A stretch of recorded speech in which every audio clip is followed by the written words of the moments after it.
ఆంధ్రప్రదేశ్లో గత వారం 10 రోజుల నుంచి ఈ రాష్ట్రంలో ఉన్నటువంటి అధికారంలో ఉన్నటువంటి భారతీయ జనతా పార్టీ, తెలుగుదేశం, జనసేన కూటమి ప్రభుత్వం మీద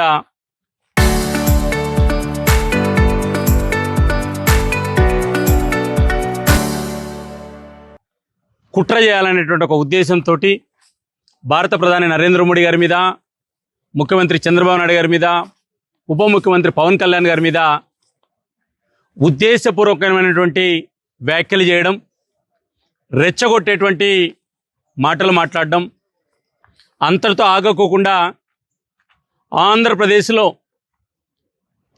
కులాల మధ్య, మతాల మధ్య చిచ్చు పెట్టాలనేటువంటి ఒక ప్రయత్నం, కోట్ల మంది ఆరాధ్య దైవంగా ప్రేమించేటువంటి భగవాన్ శ్రీరామచంద్రుడి మీద, హిందూ ధర్మం మీద కుట్రపూరితమైనటువంటి వ్యాఖ్యలు జరుగుతున్నాయి.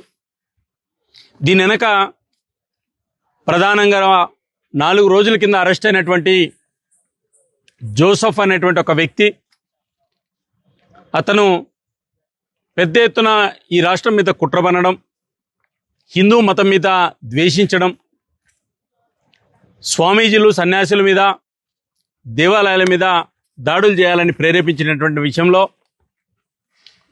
ఈ మధ్య అరెస్ట్ కావడం జరిగింది.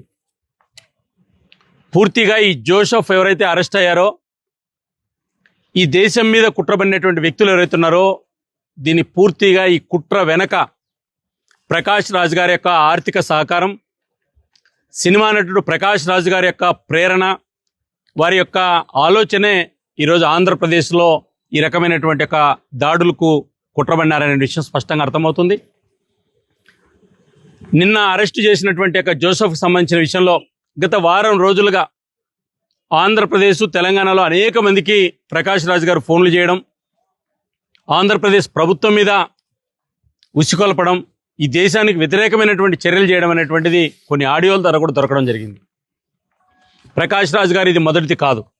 గతంలో అనేక సందర్భాల్లో హిందూ సమాజాన్ని విచ్ఛిన్నం చేయడానికి, ఈ దేశానికి వ్యతిరేకంగా ఉమర్ ఖలీద్ లాంటి ఒక దేశద్రోహులు ఎవరైతే జైల్లో ఉన్నారో వాళ్ళకి మద్దతు ఇచ్చినటువంటి చరిత్ర ఆయనకుంది. అందుకు ఈరోజు ప్రకాష్ రాజ్ యొక్క చర్యల మీద భారతీయ జనతా పార్టీ నుంచి నేను వ్యక్తిగతంగా ఈరోజు పోలీస్ స్టేషన్లో ఫిర్యాదు చేయడం జరిగింది. తక్షణం ప్రకాష్ రాజ్ గారిని అరెస్ట్ చేయాలి, దేశద్రోహ సెక్షన్లు ఆయన మీద పెట్టాలని, ఆంధ్రప్రదేశ్లో జరుగుతున్న అలజడులకు మొత్తం కారణం ప్రకాష్ రాజ్ గారు మాత్రమే. ప్రకాష్ రాజ్ గారితో పాటు అనేక మంది కుట్రలో పాత్రధారులు, సూత్రధారులు ఉన్నారు. ప్రధానమంత్రి గారి మీద, ముఖ్యమంత్రి గారి మీద, ఉప ముఖ్యమంత్రి గారి మీద ప్రకాష్ రాజ్ కుట్రబన్నాడు, హిందూ ధర్మం మీద కుట్రబన్నాడు. వాటి చర్యలు తీసుకోవాలని కోరడం జరిగింది. రెండో విషయం,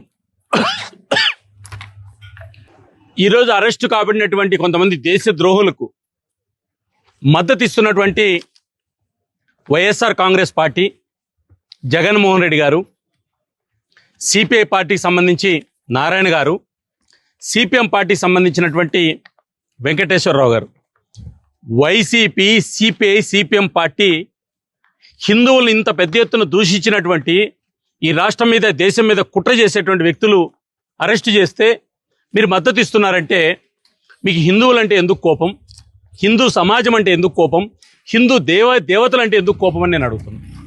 2, ఈరోజు జోసెఫ్ లాంటి వ్యక్తికి మీరు మద్దతు ఇస్తున్నారంటే, ఆయన అరెస్టును ఖండిస్తున్నారంటే, ప్రకాష్ రాజ్ లాంటి వ్యక్తులకు మద్దతు ఇస్తున్నారంటే, స్పష్టంగా ఈ రాష్ట్రంలో మీరు ఎవరి వైపు ఉన్నారనేటువంటిది వైసీపీ, సిపిఐ, సిపిఎం పార్టీలు స్పష్టంగా ఈ రాష్ట్ర ప్రజలకు ఏమి చెప్పదలుచుకున్నారో చెప్పమని చెప్పి నేను గుర్తు చేస్తున్నా.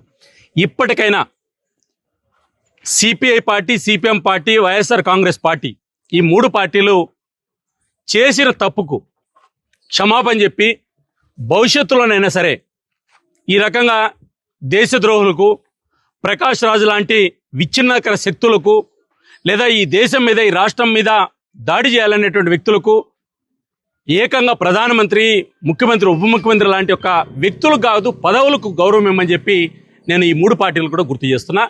లేదా ఈ రాష్ట్రంలో వైఎస్ఆర్ కాంగ్రెస్ పార్టీ, సిపిఎం పార్టీలను ఈ రకంగా మద్దతిస్తే సమాజం క్షమించదనేటువంటి విషయాన్ని కూడా గుర్తు చేస్తున్నా. హిందూ సమాజం మిమ్మల్ని ఎప్పుడు కూడా ఉపేక్షించదనే విషయం కూడా గుర్తు చేస్తున్నాం.